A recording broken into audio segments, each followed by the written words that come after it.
সয়াবিনের কষা, ফুলকপির ডাল দিয়ে ডালনা, শাক ভাজা, পালং শাক বড়ি দিয়ে চচ্চড়ি আর ভাত।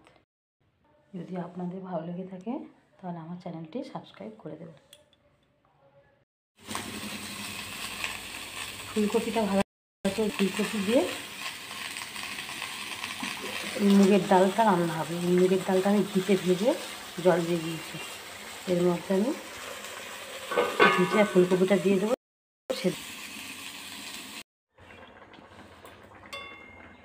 ফুলকপিটা ভাজা হয়ে গেছে, ডালের মধ্যে সেদ্ধ হবে। এটা মুগের ডাল দিয়ে ফুলকপি, যেহেতু আজকে নিরামিষ।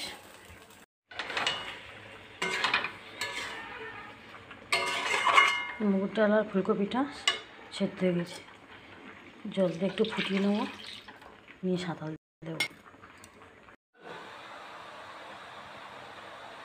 বড়িটা ভাজা হয়ে গেছে, পালং শাক দিয়ে কুমড়ো, শিম, আলু দিয়ে দিয়ে আর বড়িতে তরকারি। বড়িটা ভাজা হয়ে গেছে, আর এখানে আমি শুকনো লঙ্কা ফোড়ন, জিরে ফোড়ন, কালো জিরে ফোড়ন দিয়ে চটচটে চাপ বসিয়ে দিয়েছি, যেহেতু আজকে বৃহস্পতিবার তাই।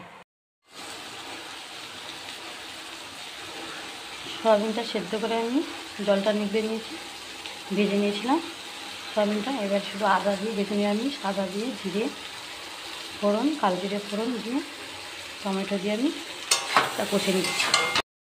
কষে নিয়ে শুধু খালি সয়াবিন, আলু নিই, সয়াবিনের কষা।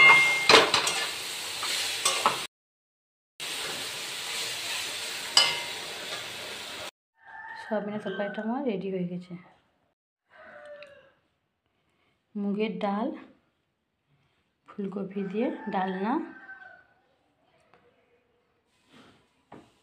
শুধু সয়াবিনের কষা, শাক, কলমি শাক, মুলো শাক, পালং শাক মিশিয়ে ভাজা দিয়ে, শাক দিয়ে, কুমড়ো, আলু দিয়ে, শিম দিয়ে চচ্চড়ি।